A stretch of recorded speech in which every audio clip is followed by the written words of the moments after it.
Hello बच्चों, आज हम प्रश्नावली 16.4 का चौथा पॉइंट यादिक्षर का प्रश्न पढ़ेंगे।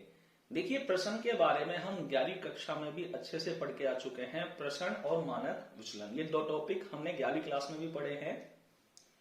11वीं क्लास में हमने प्रकीर्णन के माप प्रश्नावली में इन दोनों के बारे में पढ़ा है। तो वहां पे हमने प्रश्न के बारे में पढ़ा था कि प्रत्येक प्रेक्षण में से समांतर माध्य को घटाते हैं और उनके वर्गों को उनकी बारंबारता से गुना करके प्रत्येक पदों का जोड़ जो हम करते हैं वो हमारे सामने प्रश्न के रूप में आता है। तो इसी बात को लेते हुए हम यहाँ पे आगे बढ़े हैं कि यादिक्षर का प्रश्न। माना x एक यादिक्षर है जिसका प्रायिकता बंटन हमारे सामने है, जहां कैपिटल X के संगत मान small x1, x2 dot dot dot small xn तथा उनके संगत प्रायिकताएं स्मॉल p1, p2 dot dot dot pn है। तब चर x का प्रश्न वेरिएशन x या सिग्मा x स्क्वायर से निरूपित किया जाता है। हम ये दो संकेत में से किसी एक संकेत का उपयोग कर सकते हैं। इसलिए प्रश्न सिग्मा x स्क्वायर बराबर समेशन i बराबर 1 से लेके n तक xi माइनस म्यू का होल स्क्वायर इंटू पी। तो देखिए, यहाँ पे प्रेक्षण xi है, म्यू माध्य है और जो pi है ये बारंबारता का रोल निभा रही है। ये जो प्रायिकताएं हैं pi ये बारंबारता का रोल निभा रही हैं। ठीक है। तथा मानक विचलन बराबर अंडर रूट प्रश्न। हमने इसके बारे में पढ़ा था कि हम प्रश्न का मान निकालेंगे, उसके बाद उसका अंडर रूट करके हम मानक विचलन निकाल सकते हैं। तो मानक विचलन का कोई अलग से फॉर्मूला नहीं है। अब हम इस फॉर्मूले को एक समेकित छोटे रूप में लेके आना चाहते हैं। तो देखिए, हमने 11वीं क्लास में भी पढ़ा था इसके बारे में। तो देखिए, प्रश्न बराबर वेरिएशन x बराबर सिग्मा i बराबर 1 से लेके n तक xi माइनस म्यू का होल स्क्वायर इंटू पी। तो सबसे पहले हम इस होल स्क्वायर को खोलेंगे a माइनस बी के होल स्क्वायर से। तो देखिए, सिग्मा तो लगा ही हुआ है, आगे xi का स्क्वायर प्लस म्यू का square minus 2xi mu bracket बंद और पी। अब हम पी को प्रत्येक पद से गुना करेंगे और फिर हम तीनों पदों को अलग कर लेंगे समेशन के साथ। तो देखिए, xi स्क्वायर का हमने गुना किया पी से, अलग पद बना लिया sigma xi square into P. फिर हमने पी का गुना म्यू स्क्वायर से किया, अलग पद बना लिया, फिर माइनस, फिर हमने पी का गुना 2xi इंटू म्यू से किया, अलग पद बना लिया। ठीक है। Sigma xi square into P as it is जैसे कैसे प्लस। अब आप हमें पता है कि यहां पे म्यू एक माध्य का रोल है, मतलब म्यू एक माध्य का संकेत है और माध्य एक संख्यात्मक रूप होता है। माध्य एक संख्यात्मक संख्या होती है, तो इसलिए इसका कोई समेशन नहीं हो सकता है। माध्य का कोई समेशन नहीं हो सकता, इसलिए माध्य को हमें समेशन से बाहर निकालना पड़ेगा। तो समेशन से बाहर निकाल लिया म्यू स्क्वायर। अब समेशन के अंदर कौन है? पी। तो i बराबर 1 से लेके n तक पी। फिर माइनस, ऐसी दो भी एक संख्यात्मक मान है, म्यू भी एक संख्यात्मक मान है, इसलिए 2 और म्यू को दोनों को बाहर निकाल लिया समेशन से, अंदर रहे xi और पी। तो हमारे पास ये स्टेप आए। अब हम आगे बढ़ते हैं। तो देखिए, इसके बाद एज इट इज ऐसे कैसे, फिर प्लस म्यू स्क्वायर इंटू 1। तो ये 1 कैसे आया? तो ध्यान दीजिए, इस बात को दोबारा से पढ़िए। i का मान 1 से लेके n तक पी। i बराबर 1 से लेके n तक पी। तो इसका मतलब है कि p1 plus p2 plus p3, i का मान हम बारी बारी से रखते चलेंगे यहाँ पे। तो हमें मिलेगा p1 plus p2 plus p3 plus p4 dot dot dot P. तो इसका मतलब है सभी प्रायिकताओं का योग। और हम जानते हैं कि किसी भी प्रायिकता बंटन की सभी प्रायिकताओं का योग 1 के बराबर होता है। तो म्यू स्क्वायर इंटू 1, इसके स्थान पर 1 आ जाएगा। फिर माइनस 2 म्यू, ये 2 म्यू बाहर है ऑलरेडी पहले से ही, इंटू म्यू। तो ये कैसे आया? तो ध्यान दीजिए, i बराबर 1 से लेके n तक xi गुना पी। तो हमने जो 16.4 प्रश्नावली का जो तीसरा पॉइंट पढ़ा था माध्य का, तो माध्य का सूत्र हमने पढ़ा था xi गुना पी।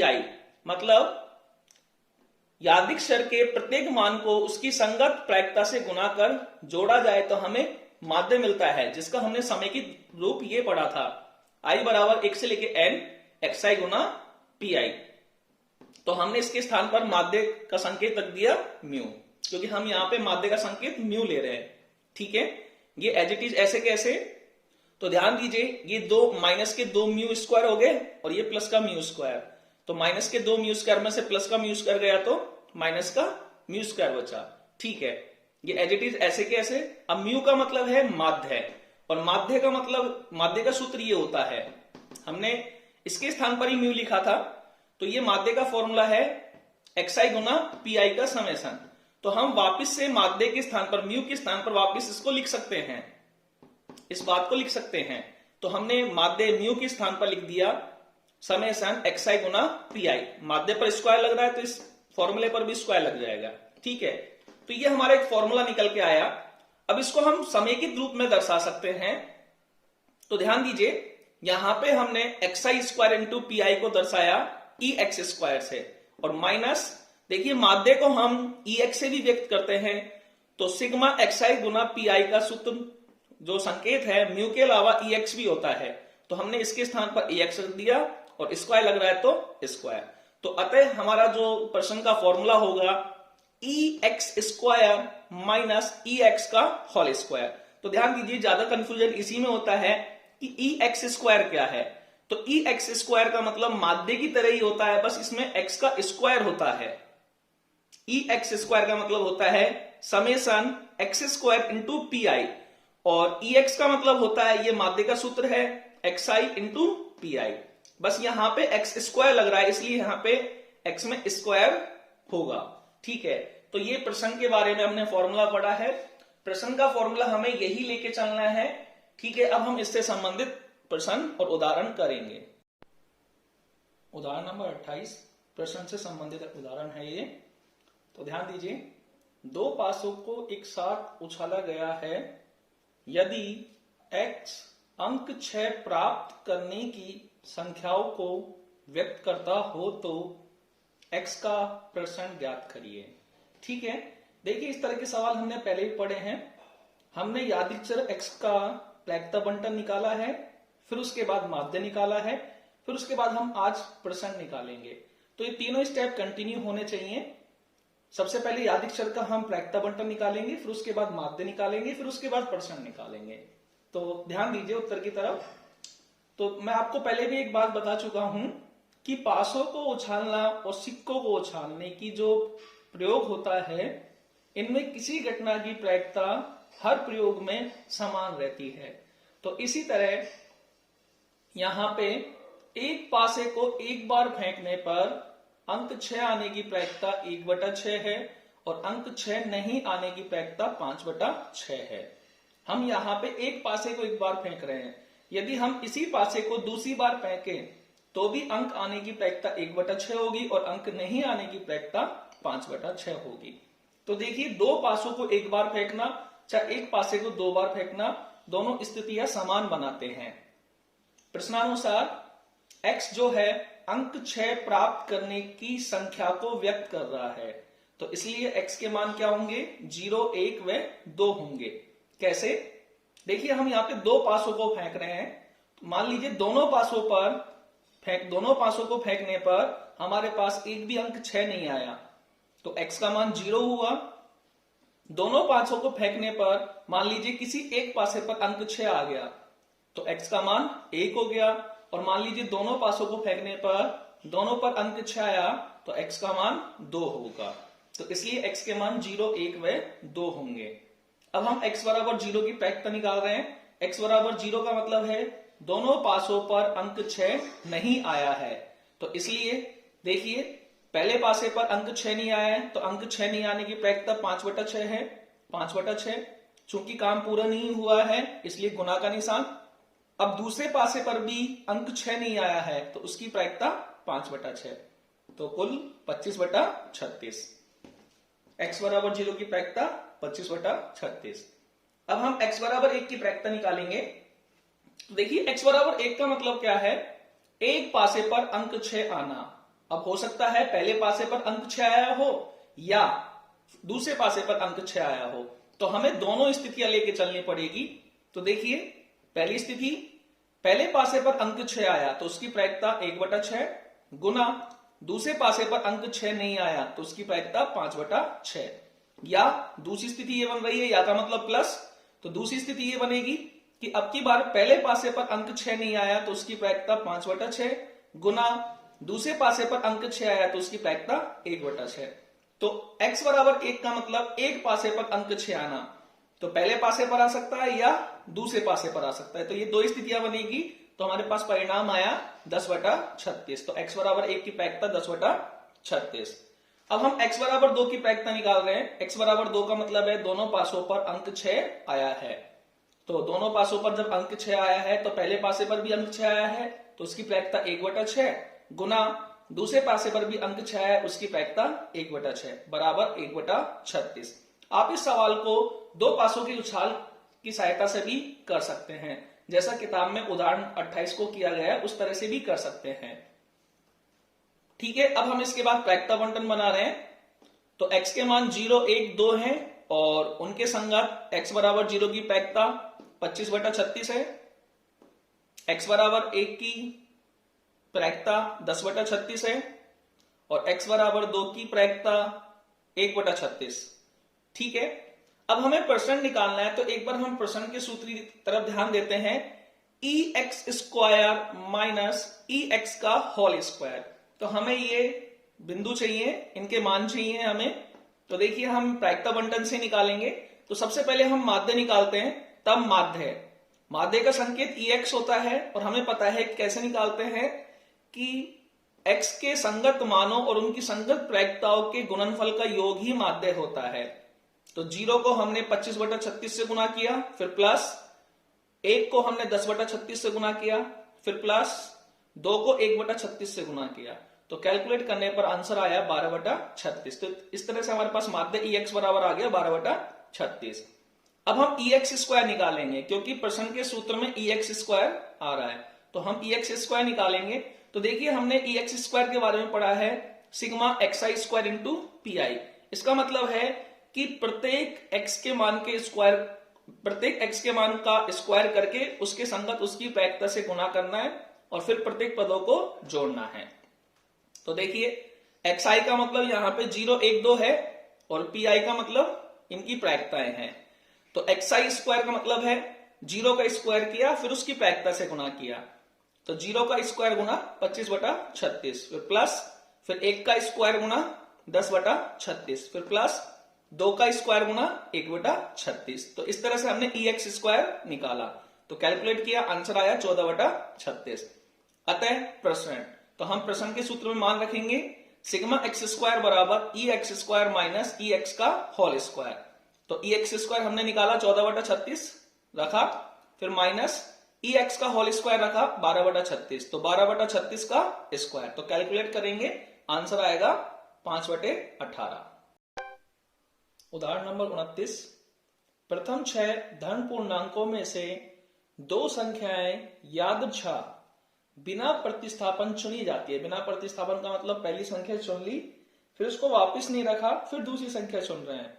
तो प्रथम 6 धन पूर्णांकों में से 2 संख्या यादृच्छा बिना प्रतिस्थापन चुनी जाती है, माना x दोनों संख्याओं में से बड़ी संख्या को व्यक्त करता है, तब x का परसेंट ज्ञात करिए। ठीक है, तो हम उत्तर की तरफ चलते हैं। प्रथम 6 धन पूर्णांकों 1, 2, 3, 4, 5, 6 होते हैं, तो प्रथम 6 धन पूर्णांकों में से 2 संख्याएं चुनने के कुल तरीके 6p2 बनेंगे। देखिए यहाँ पे क्रम का महत्व है, इसलिए p का उपयोग किया गया है, जिसमें क्रम का महत्व नहीं होता, केवल चुनने का महत्व होता है, बस केवल चुनना होता है, उसमें c का उपयोग करते हैं हम। ठीक है, तो यहाँ पे हम क्रमचय परमुटेशन का उपयोग कर रहे हैं क्योंकि यहाँ पे क्रम का महत्व है। यदि हम उन दो संख्याएं चुन रहे हैं तो उन दोनों में से हम छोटे बड़ी के आधार पर हम क्रम बना सकते हैं, क्योंकि यहाँ पे x दोनों संख्याओं में से बड़ी संख्या को व्यक्त कर रहा है, तो बड़ी संख्या की बात आ रही है, इसलिए क्रम का महत्व होगा। तो 6 प्रथम धन पूर्णांकों में से 2 संख्याएं चुनने के कुल तरीके 6p2। तो परमुटेशन का जो फॉर्मूला खुलता है, वो प्रसार होता है, वो इस तरह से होता है, फैक्टोरियल 6 बटा में फैक्टोरियल 6 माइनस 2। ठीक है, तो फैक्टोरियल 6 बटा में फैक्टोरियल 4 आया। अब 6 का प्रसार हम फैक्टोरियल 4 तक करेंगे, तो 6 गुना 5 बचेंगे, तो 30 तरीके बन रहे हैं हमारे पास 6 धन पूर्णांकों में से 2 संख्याएं चुनने के तरीके। अब प्रश्नानुसार x दोनों संख्याओं में से बड़ी संख्या को व्यक्त करता है, तो x के मान 2, 3, 4, 5, 6 होंगे।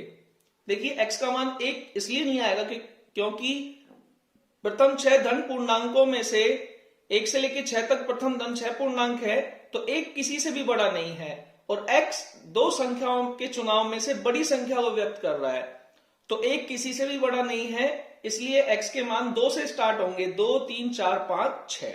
अब हम x बराबर 2 का मान निकालेंगे, प्रायिकता निकालेंगे इसकी। तो ध्यान दीजिए x बराबर 2 कब आया होगा, जब हमने ऐसी दो संख्याएं चुनी होंगी। तो ध्यान दीजिए, या तो हमने पहली संख्या 1, दूसरी संख्या 2, या पहली संख्या 2, दूसरी संख्या 1। मतलब x बराबर 2 जो परिणाम आया है, x का मान जो 2 आया है, वो कैसी संभावनाओं से आ सकता है कि या तो हमने 1, 2 चुना है या हमने 2, 1 चुना है। तो इसलिए यहां पे अनुकूल परिणाम 2 बन रहे हैं और कुल परिणाम 30, तो 2/30। x बराबर 3 का मतलब है कि बड़ी संख्या 3 है, ठीक है। तो देखिए क्या संभावित परिणाम बनेंगे इसके, छोटी संख्या 1, बड़ी संख्या 3, या फिर बड़ी संख्या 3, छोटी संख्या 1, या फिर ऐसे हो सकता है छोटी संख्या 2, बड़ी संख्या 3, या फिर बड़ी संख्या 3, छोटी संख्या 2। तो यहाँ पे 3 जो बड़ा है 1 और 2 से बड़ा है, तो या तो हम 1, 3, 3, 1 चुन सकते हैं, या फिर हम 2, 3 या 3, 2 चुन सकते हैं। तो ऐसी स्थिति हमारे पास 4 बन रही है, तो इसलिए प्रायिकता 4/30। x बराबर 4 का मतलब है कि बड़ी संख्या 4 है। अब बड़ी संख्या 4 किन किन से बड़ी है, 1, 2, 3 से बड़ी है। तो हम इनके संबंध में जो अनुकूल परिणाम बनेंगे वो ऐसे बनेंगे कि या तो 1, 4, 4, 1, 2, 4, 4, 2, 3, 4, 4, 3, इनमें से कोई से भी हम चुन सकते हैं दो संख्याएं। तो x बराबर 4 अनुकूल परिणाम 6 बन रहे हैं, तो इसकी प्रायिकता 6/30। x बराबर 5, यहां पे बड़ी संख्या 5 आई है, तभी x का मान 5 आया है। तो बड़ी संख्या x 5 आई है, तो x किन किन से बड़ा है, ये देखिए 5 किन किन से बड़ा है, तो 1, 2, 3, 4, 5। तो इसके अनुकूल परिणाम उन सबके साथ बनेंगे। तो 1, 5 हो सकता है, 5, 1, 2, 5, 5, 2, 3, 5, 5, 3, 4, 5, 5, 4। तो इस तरह से 8 परिणाम बने, तो इसकी प्रायिकता 8/30। अब x बराबर 6, x बराबर 6 का मतलब यही है कि बड़ी संख्या 6 है, तो x किन किन से बड़ी है, 1, 2, 3, 4, 5 से। तो इनके साथ इनके परिणाम बनेंगे, तो 1, 6, 6, 1, 2, 6, 6, 2, इस तरह से। तो कुल परिणाम 10 बने, तो 10/30। अब हम प्रायिकता बंटन बना रहे हैं यहाँ पे। तो x के मान लिखे हमने 2, 3, 4, 5, 6 और उनके संगत प्रायिकता लिखी। तो 2 की प्रायिकता 2/30, 3 की 4/30, 4 की 6/30, 5 की 8/30 और 6 की 10/30। अब हम प्रश्न निकालना है, हमें यहाँ पे x का प्रश्न निकालना है। तो x के प्रश्न का सूत्र हम जानते ही हैं, सिग्मा x स्क्वायर बराबर ई एक्स स्क्वायर माइनस ई एक्स का होल स्क्वायर। ठीक है, हम यहाँ पे दोनों के बारे में अच्छे से जान चुके हैं। ई एक्स माध्य है, तो हमें माध्य निकालना है, फिर उसका स्क्वायर करना है। और ई एक्स स्क्वायर का मतलब हमें पता है कि प्रत्येक xi का स्क्वायर उसकी प्रायिकता से गुणा करके फिर हमें उनको सबको जोड़ना है। तो देखिए ex, तो हम ex के बारे में जानते ही हैं, माध्य है, और माध्य कैसे निकलता है, प्रत्येक x के मान को उसकी संगत प्रायिकता से गुणा करना है, फिर सबको हमें जोड़ते हुए चलना है। तो यहाँ पे हमने इस तरह से कैलकुलेशन करी, तो हमारे पास आंसर आया 140/30 बराबर 14/3। अब हम ex स्क्वायर निकालेंगे। ex स्क्वायर का मतलब है कि प्रत्येक x को स्क्वायर करना, फिर उसकी संगत प्रायिकता से गुणा करना। तो देखिए 2 का स्क्वायर गुना 2/30, फिर 3 का स्क्वायर गुना 4/30, फिर 4 का स्क्वायर 6/30, फिर 5 का स्क्वायर 8/30 और फिर 6 का स्क्वायर 10/30। सबको कैलकुलेट किया, आंसर आया 70/3।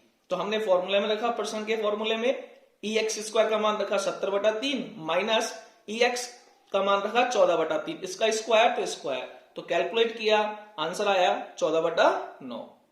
उदाहरण नंबर 30।